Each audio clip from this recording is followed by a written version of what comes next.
Filososom. Salve galera, sejam bem-vindos a mais um podcast Filososom, falando sempre de filosofia e história relacionado com música. Temos eu aqui, professor de música, e o meu camarada Leandro de Barros, professor de história e filosofia. Fala Leandro, boa noite. Boa noite, e aí, pessoal, bem-vindos a mais um podcast, tamo junto aí. Beleza, e hoje o nosso tema é música e religião, né? Então a gente vai começar aqui com uma leve pincelada para introduzir o assunto, tá? Pensando primeiramente em qual é a função da música, né, na humanidade. Se a gente pegar aí desde a antiguidade, a gente não pode considerar uma música assim esteticamente falando, mas eram utilizados cânticos para caça, para plantio, para o clima, né? Isso foi se desenvolvendo. Na Idade Média a gente teve aí, né, o cristianismo, o catolicismo, que dominou boa parte aí da cultura. E nessa parte nós tivemos uma divisão interessante que veio se postar depois, que é a música litúrgica e a música religiosa, né? Então qual que é a diferença de música litúrgica e música religiosa? A música litúrgica foi como a música surgiu, cantando as orações, né? Então, dentro da música litúrgica você tem vários formatos, o próprio canto-chão, que a gente já falou aqui em podcasts anteriores, o organo, a polifonia, o kyrie, as missas. Missa é o nome de uma forma de oração, olha que bacana, o oratório, o responsorial, né? Então, são todas formas litúrgicas musicais que foram desenvolvendo através do tempo. E aí, lá na frente, a gente tem aquela separação, né, os protestantes e tudo, e aí a música também sofre essa separação. Na Igreja Católica ela sempre foi muito restringida, né, a gente já falou aí também no podcast anterior, né, antagônico a esse, o diabo na música, vocês podem procurar aqui no nosso canal, que, né, os intervalos como o trítono, por exemplo, era proibido, né? Então a Igreja Católica sempre mandou muitas restrições na forma de compor, na forma de executar a música dentro dos seus rituais, né? Dentro dos seus cultos. Acontece que com o passar do tempo, né, como a música é algo que expressa o sentimento humano, as pessoas foram sentindo falta de expressão, né? E isso gera o quê? Revolta. E aí a gente tem essa divisão, não só musical, mas também filosófica, né? E aí eu queria que o Leandro falasse um pouquinho dessa divisão aí da igreja. Opa, vamos lá. Então, a Reforma Protestante ela foi importante porque ela vai separar duas grandes maneiras, né? Na verdade são mais, tem mais divisões, mas duas grandes maneiras de se relacionar com o texto sagrado. Para o catolicismo tradicional, principalmente na Idade Média, somente os padres eram autorizados a interpretar os textos sagrados. Então a igreja tinha o monopólio da interpretação ali, da hermenêutica dos textos sagrados. Então valia o que a igreja dizia. O fiel ele não tinha acesso, inclusive porque era em latim. Então imagina, o cara lá na Alemanha, lá na França, lá na Inglaterra, tinha que ler o texto em latim. E a minoria só era letrada, né? E principalmente em latim.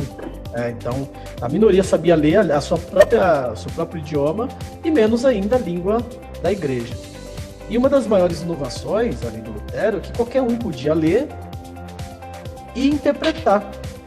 Então, isso levou aí a um monte de igrejas, de denominações diferentes. As mais famosas é o luteranismo, o calvinismo. Isso tem muito a ver com a tradução da Bíblia, né, para o alemão, com a prensa de Gutenberg e tal. Então, o que a Reforma Protestante fez foi popularizar, foi vulgarizar o cristianismo, nesse sentido. Todos tinham acesso agora, podiam interpretar. Então, a própria ideia de igreja, ela deixa de ser uma instituição ligada a Roma para ser algo que os fiéis pudessem criar. Então você tem também a liberação do casamento para os sacerdotes. Então a Reforma Protestante ela foi uma revolução de costumes muito grande na Europa. E claro, isso levou a várias guerras, né? Guerras religiosas, mas foi uma revolução importante, porque aí a própria Igreja Católica depois ela fez a Contra-Reforma, que vai levar às Inquisições, né, há mudanças no interior da igreja, a fundação dos jesuítas. Então é um período interessante ali da história humana. Mas eu gostaria de saber, você falou que há diferença. Qual que é a diferença da música da Igreja Católica e da música que vai ser a protestante depois? Pois é, aí que tá. E junto com essas ideias, né, de liberalismo e tal, e de livre interpretação, também veio maior liberdade musical, né? Não tinham tantas regras. A Igreja Católica percebeu que estava perdendo um grande espaço para a Igreja Protestante, e daí veio, como você já disse, a Contra-Reforma, e as músicas, até no catolicismo, começaram a serem mais, digamos assim, permitidas. O próprio catolicismo foi percebendo que ele precisava abrir esse canal tão importante de expressão que é a música, né? Hoje em dia a gente não tem praticamente restrição nenhuma, a não ser, óbvio, assim, volume, né? Dentro de um culto. Eu já cheguei a tocar algumas vezes, assim, fui convidado por amigos que tocavam na Igreja Católica, uma época que eu frequentei grupo de jovens, e era muito difícil, assim, você ter uma bateria na hora de uma missa, né?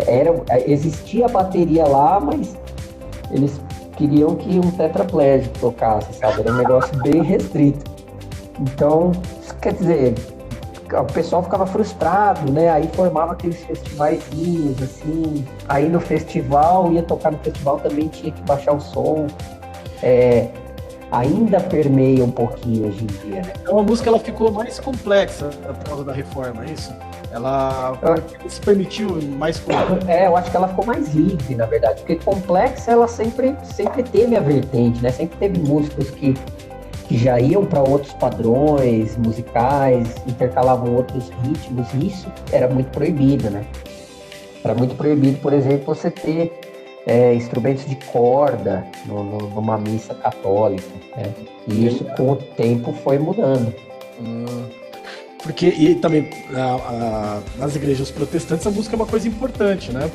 Você tem, por exemplo, hoje, isso é uma coisa bacana, das igrejas evangélicas, as pessoas, mesmo aqui no Brasil, né, as pessoas têm aula de música, né, incentivado, ter banda. Exatamente.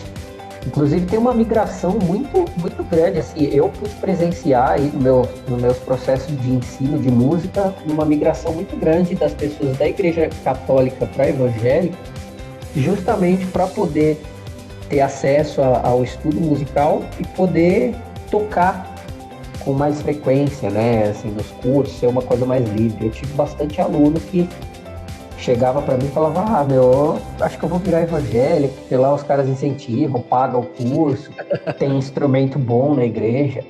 Eu falava, cara, se a sua fé permite essa migração aí, fica à vontade, né, enfim, porque é realmente uma questão dogmática aí para eles. E a música protestante, ela vai influenciar bastante a música popular, né? Principalmente nos Estados Unidos, né? A música gospel americana, aquelas igrejas batistas, as igrejas negras, né? Vai influenciar bastante ritmos, como o blues, como o soul. A música. Exatamente. E aí é legal que todas elas têm um pé muito forte assim no coral, né? Coral que vem lá de trás, foi herdado, foi amplificado, ganhou liberdade e chegou naquela fórmula do coral gospel, né, do coral blues, dessa época aí que você está se referindo. Muito bacana esse período.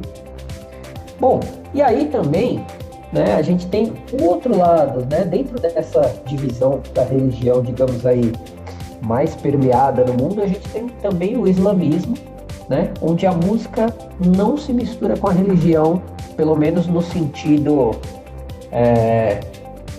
fundamentalista do negócio. Por quê? Porque eles acreditam que aqueles cânticos que eles entoam, principalmente até quando estão citando o Corão e tudo mais, não é música. Olha que interessante. Não é música?